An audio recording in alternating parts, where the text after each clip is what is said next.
আহক আজি আমি একেলগে চাওঁ ইতিহাসৰ কেইখনমান গুৰুত্বপূৰ্ণ ফটোগ্ৰাফ যেহেতু বিশ্বকাপ ফুটবল চলি আছে বৰ্তমান গতিকে ইতিহাস মানে অবভিয়াছলি ফুটবলৰ ইতিহাস প্ৰথমবাৰৰ বাবে বিশ্বকাপ ফুটবল অনুষ্ঠিত হৈছিল উৰুগুৱেত 1930 চনত ফাইনেলত ঘৰুৱা দল উৰুগুৱে 4-2 গলৰ ব্যৱধানত আৰ্জেণ্টিনাক পৰাস্ত কৰি বিশ্বকাপ ফুটবল জয় কৰিছিল এই বিখ্যাত ফটোখন হৈছে সেই বিশ্বকাপৰ ফাইনেলৰ ফটো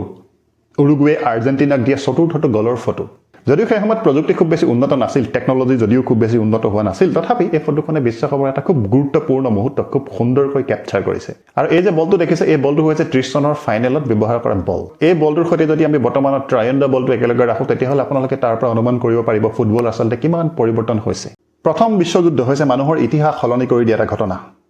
এই বিশ্বযুদ্ধৰ আৰম্ভ হৈছিল 1914 চনত জাৰ্মানী আৰু ইংলেণ্ড আছিল পৰস্পৰৰ ঘৰুৰ শত্ৰু কিন্তু এখন ফটো দেখিব জাৰ্মান আৰু ব্ৰিটিছ সেনা একেলগে ফুটবল খেলিছে নিজৰ শত্ৰুতা পাহৰি এখন 1915 চনৰ বৰদিন খ্ৰীষ্টমাছৰ ফটো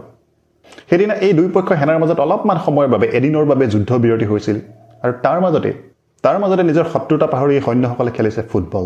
অলপ সময়ৰ পাছতে তেওঁলোক পুনৰ শত্ৰু হৈ পৰিব তেওঁলোক নিজৰ ট্ৰেন্সত সোমাই পৰিব ইজনে সিজনৰ ওপৰত পুনৰ গুলিবৰ্ষণ আৰম্ভ কৰিব কিন্তু তথাপি ফুটবলে দুই পক্ষক এটা মুহূৰ্তৰ বাবে হলেও ওচৰ চপাই আনিছে শত্ৰুতা এটা মুহূৰ্তৰ বাবে দুটা মুহূৰ্তৰ বাবে হলেও পাহৰাই পেলাইছে এটা খুব ডাঙৰ কথা ক্ৰিয়া কেনে শক্তিশালী বস্তু এই ফটোখন চালে খুব ভালদৰে বুজা যায় এইখিনিতে ভাৰতীয় ফুটবলৰ এখন গুৰুত্বপূৰ্ণ ফটো চাওঁ আহক এই ফটোখনত দেখিব 1948 চনত ভাৰতীয় ফুটবল দল ফ্ৰান্সৰ বিৰুদ্ধে খেলিবলৈ অলিম্পিক্সত ফ্ৰান্সৰ বিৰুদ্ধে খেলিবলৈ খেলপথাৰত নামিছে আৰু অকণমান যদি জুম কৰা যায় তেতিয়াহ'লে এই ব্যক্তিজনক আপোনালোকে চিনি পাব লাগে এই হৈছে আমাৰ লোকেল হিৰো ভাৰতীয় ফুটবলৰ লেজেণ্ড টি আও ডাক্তৰ টালিমেৰেন আও তেওঁ আছিল এজন খুবেই সুদক্ষ ডিফেণ্ডাৰ কোৱা হয় তেওঁ আৰ্চেনালৰ পৰা তেওঁ অফাৰ পাইছিল কিন্তু অফাৰ তেওঁ ৰিজেক্ট কৰি আহি পেলাই নিজৰ দেশলৈ নিজৰ ৰাজ্যলৈ ঘূৰি আহিল কাৰণ তেওঁৰ এজন ডাক্তৰ হোৱাৰ খুবেই মন আছিল আৰু অকণমান যদি জুম কৰি চাওঁ তেতিয়াহ'লে দেখিব আমাৰ খেলুৱৈসকলৰ ভৰিত বুট নাই তেওঁলোকে খালী ভৰিৰে ফুটবল খেলিবলৈ নামিছে 1948 চনৰ অলিম্পিক্সত ভাৰতে খুব ভাল প্ৰদৰ্শন কৰিছিল তাৰপিছত 1950 চনৰ বিশ্বকাপ খেলিবলৈ নিমন্ত্ৰণ পাইছিল যদিও ভাৰতে অংশগ্ৰহণ নকৰিলে 1951 চনত প্ৰথম এছিয়ান গেমছত দিল্লীত অনুষ্ঠিত হৈছিল ভাৰতে সোণৰ পদক জয় কৰিছিল এখন সেই এছিয়ান গেমছৰ ভাৰতীয় ফুটবল দলৰ ফটো তাৰপাছত এখন হৈছে 1962 চনৰ জাকাৰ্টা এছিয়ান গেমছৰ ফটো এই এছিয়ান গেমছতো ভাৰতীয় ফুটবল দলে সোণৰ পদক জয় কৰিছিল শেষত এখন হৈছে 1970 চনৰ বেংকক এছিয়ান গেমছত অংশগ্ৰহণকাৰী ভাৰতীয় ফুটবল দলটোৰ ফটো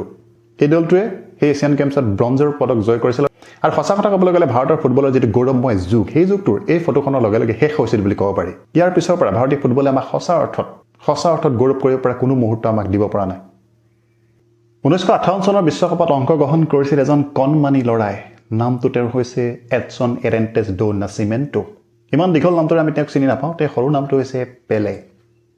18 বছৰীয়া পেলে এই বিশ্বকাপৰ ফাইনেলত দুটা গ'ল স্ক'ৰ কৰিছিল আৰু এই ফটোখনত দেখিব বিশ্বকাপ জয় কৰাৰ পাছত কান্দোনত পেলে ভাগি পৰিছে আৰু তেওঁৰ সতীৰ্থসকলে তেওঁৰ টিমমেটসকলে তেওঁক সান্তনা দিছে নিশ্চিতভাৱে এই কান্দোন আনন্দৰ কান্দোন দুখৰ কান্দোন নহয় ইয়াৰ পিছতো পেলে দুবাৰ বিশ্বকাপ ফুটবল জয় কৰিলে 1962 আৰু 1970 আৰু বহুতৰ মতে আৰ্গুৱেবলি তেওঁ হৈছে বিশ্ব ফুটবলৰ সৰ্বকালৰ সৰ্বশ্ৰেষ্ঠ খেলুৱৈ আজিৰ পৰা ঠিক 40 বছৰ আগতে মেক্সিকোত অনুষ্ঠিত হোৱা বিশ্বকাপ ফুটবলৰ কোৱাৰ্টাৰ ফাইনেলত মুখামুখি হৈছিল আৰ্জেণ্টিনা আৰু ইংলেণ্ড খেলৰ 51 মিনিটত ইংলেণ্ডৰ বক্সত ওপৰলৈ উঠি যোৱা বল এটাৰ বাবে জঁপিয়াই উঠিছিল ইংলেণ্ডৰ গলকিপাৰ পিটাৰ শিলটন আৰু আৰ্জেণ্টিনাৰ মহাতাৰকা ডিয়েগো মাৰাডোনা পিটাৰ শিলটনৰ তুলনাত মাৰাডোনা আছিল যথেষ্ট চাপৰ 5 ফুট 5 ইঞ্চি কিন্তু পিটাৰ শিলটনে ঢুকি পোৱাৰ আগতেই মাৰাডোনাই বলটো ইংলেণ্ডৰ নেটলৈ ঠেলি দিলে বল গৈ সোমালগৈ ইংলেণ্ডৰ নেটত আৰু তেওঁ ঠেলিলে কেনেকৈ নিজৰ হাত লগাই ঠেলিলে ইংলেণ্ডৰ খেলুৱৈসকলে প্ৰতিবাদ কৰিছিল কিন্তু ৰেফাৰীসকলৰ চকুত এই কথাটো নপৰিল গতিকে এই গ'লটো বাতিল নহ'ল এই গ'লটো হৈছে ফুটবলৰ ইতিহাসত এটা বিখ্যাত বা কুখ্যাত গ'ল আচলতে বহুত দিনৰ পিছত মাৰাডোনাক সোধা হৈছিল যে আপোনাৰ সঁচাকৈ হাত লাগিছিল নে সেইদিনা আৰু মাৰাডোনাই খুব ডিপ্ল'মেটিকেলি উত্তৰ দিছিল যে মোৰ হাত লগা নলগাটো গুৰুত্বপূৰ্ণ নহয় কিন্তু তাত ঈশ্বৰৰ হাত লাগিছিল সেইকাৰণে এই গ'লটোক হেণ্ড অফ গড গ'ল বুলি কোৱা হয় আন্দ্ৰেছ এস্কোবাৰ আছিল কলম্বিয়াৰ এজন ডিফেণ্ডাৰ 1994 চনৰ আমেৰিকা বিশ্বকাপত গ্ৰুপ ষ্টেজৰ এখন মেটছত কলম্বিয়া মুখামুখি হৈছিল ঘৰুৱা দল আমেৰিকাৰ খেলৰ 35 মিনিটত আমেৰিকান এজন খেলুৱৈয়ে কৰা এটা ক্ৰছ আহি আন্দ্ৰেছ এস্কোবাৰৰ গাত লাগিল আৰু বল গৈ সোমাই পৰিল তেওঁৰ নিজৰে নেটত ফুটবলৰ ভাষাত যেটো কোৱা হয় অউন গ'ল বা ঘৰুৱা ভাষাত যাক কোৱা হয় সুইচাইড গ'ল আৰু এই গ'লটোৰ বাবে আচলতে ক'বলৈ গ'লে কলম্বিয়া বিশ্বকাপ ফুটবলৰ পৰা সেইবাৰ বাহিৰ হ'ল অউন গ'ল বা আত্মঘাতী গ'ল আচলতে খুব এটা ডাঙৰ ঘটনা নহয় প্ৰতিখন বিশ্বকাপতে তেনেকুৱা বহুত গ'ল হয় কিন্তু এই গ'লটোৰ বাবে এস্কোবাৰক প্ৰদান কৰা হ'ল চৰম শাস্তি কলম্বিয়ালৈ ঘূৰি যোৱাৰ পাছত নিজৰ দেশলৈ ঘূৰি যোৱাৰ পাছত 1994 চনতে সেই বছৰতে এখন বাৰৰ সন্মুখত তেওঁক দুজন আততায়ীয়ে গুলীয়াই হত্যা কৰে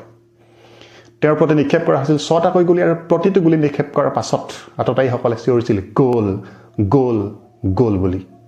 2002 চনৰ বিশ্বকাপত জাৰ্মানী আছিল ৰানাৰ্ছ আপ বহুতে ক'ব খোজে যদিও এইটো অতিৰঞ্জন আচলতে যে অলিভাৰ কান তেওঁলোকৰ গলকিপাৰ অলিভাৰ কানে অকলে এই জাৰ্মানী দলটোক ফাইনেললৈ লৈ গৈছিল এটা অতিৰঞ্জন অৱশ্যে অকলে কোনো লৈ যাব নোৱাৰে তথাপি তেওঁৰ ভূমিকা আছিল অতি গুৰুত্বপূৰ্ণ সবাতোকৈ গুৰুত্বপূৰ্ণ তেওঁলোকৰ দলটোৰ ভিতৰত ফাইনেলত তেওঁলোকৰ প্ৰতিদ্বন্দ্বী আছিল ব্ৰাজিল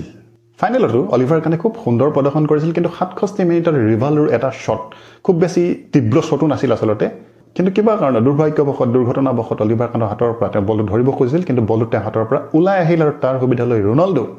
ৰনাল্ডো নাজাৰিও খ্ৰীষ্টিয়ানো ৰনাল্ডো নহয় ৰনাল্ডো নাজাৰিও ব্ৰাজিলৰ হৈ গল কৰে শেষত গৈ জাৰ্মানী 2-1 গলত ব্ৰাজিলৰ হাতত পৰাস্ত হয় আৰু খেল শেষ হোৱাৰ পাছত অন্য খেলুৱৈসকল আঁতৰি যোৱাৰ পাছতো অলিভাৰ কান গল পোষ্টত আজি বহু দেৰিলৈকে অকলে